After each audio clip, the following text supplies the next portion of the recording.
আশহাদু আল্লা ইলাহা ইল্লাল্লাহু ওয়া আশহাদু আন্না মুহাম্মাদান আবদুহু ওয়া রাসূলুহু। যে স্বাস্থ্য খাতের যে এই দুরবস্থা, সেখানে আমাদের প্রশাসনের ভাইদেরও এক ধরনের আচরণ আমরা দেখলাম। রাষ্ট্রের এই নির্লজ্জতা দেখে আমরা নিজেও লজ্জিত আসলে। কারণ বিরোধী দল বলেন বা সরকার দল বলেন, কেউ দায় নিচ্ছে না, সবাই সবার উপরে চাপাই দিচ্ছে। শহীদ শিশুদের স্মরণে গায়েবানা জানাজা পড়েছি। এখন গায়েবানা জানাজা পরবর্তীতে আমরা শহীদ শিশুদের প্রতীকী লাশ স্বাস্থ্য মন্ত্রণালয়ের ডিজি যিনি আছেন তাকে আমরা হস্তান্তর করব এবং আমরা একটি স্মারকলিপিও ওনাকে প্রদান করব। মোটা থাকে আমাদের এতটুকুই। আপনারা দেখেছেন যে আমাদেরকে কোনো জমায়েত করতে দেয়নি, আমাদেরকে 2 জনের অনুমতি দেওয়া হয়েছে, কিন্তু আমরা এই 4-5 জন হয়তো যাওয়ার চেষ্টা করব। যে কেউ যুক্ত হইতে আমাদেরকে বলেছে যে 3 জনের উপরে হইলেই আটকিয়ে দিবে।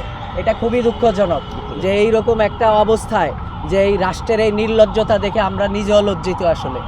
আমার পাশে যিনি আছেন আরমান হোসেন, তার নিজেরও একটি শিশু, 9 মাসের শিশু, সেও হামের উপসর্গে আক্রান্ত হয়েছে, যার কারণেই আমরা এক প্রকার বাধ্য হয়ে আসলে এখানে বসেছি। আপনি দেখেন যে যারা বিএনপি সরকারকে ভোট দিয়েছে তাদের শিশুরা আক্রান্ত হচ্ছে না, নাকি তারা সুরক্ষিত আছে?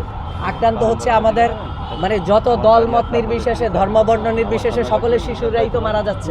কিন্তু সরকারের এই নির্লজ্জতা দেখে আমরা আসলে স্তম্ভিত, যে আমরা এটা আসলেই আশা করি নাই যে একটা নির্বাচিত সরকার এরকম নির্লজ্জপনা করবে আওয়ামী সরকারের মতো। এটা খুবই দুঃখজনক।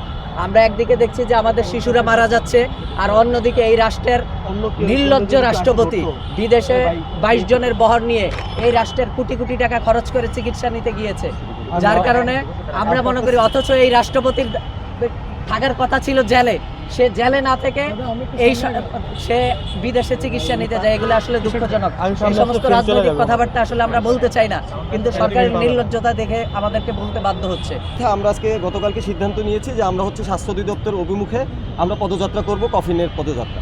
তো আমরা আজকে এইখান থেকে যাত্রা শুরু করব। তো আমাদের ধরেন শুরুতেই আমরা তো 3 জন আসছিলাম, আমাদের সাথে নিহতর পরিবারগুলো আসলে আমাদের সাথে যুক্ত হওয়ার কথা ছিল, কিন্তু প্রশাসনেরও এক ধরনের চাপ আছে যে আমরা 10-15 জন নিতে পারবো না, সর্বোচ্চ 7-8 জনও যদি নিই আমাদের তারা আটকাই দেবে।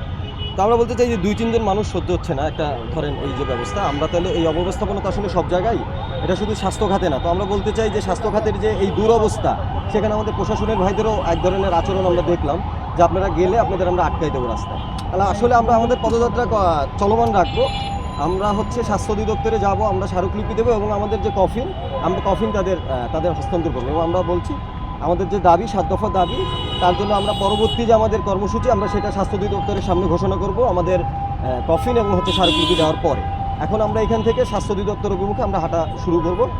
আমরা আপাতত 3 জনই শুরু করেছি, আমাদের সাথে আরও যুক্ত হবে এবং প্রশাসনিক এক ধরনের তো আছে, আপনারা অবগত দেখছেন যে আমাদের এখানে তৎপরতা তাদের আছে এবং তারা এক ধরনের বাধাও দিচ্ছে। সর্বোচ্চ অগ্রাধিকার দিয়ে আপনার চিকিৎসা জরুরিভাবে এটা কেন্দ্র করা, চিকিৎসার কেন্দ্র করা এবং হামকে মহামারী হিসেবে ঘোষণা করা এবং চিকিৎসা হামে আক্রান্ত যে রোগী এবং উপসর্গ নিয়ে যারা আছে, এমনকি নিউমোনিয়া হতে, এটা আপনার ফ্রি চিকিৎসা করতে হবে। একটা নির্বাচিত সরকার, এখানে একটা মহামারীর মৃত্যুর মিছিল হচ্ছে, অসংখ্য শিশু আক্রান্ত হয়ে মারা যাচ্ছে এবং প্রতিনিয়ত সেটা বাড়ছে।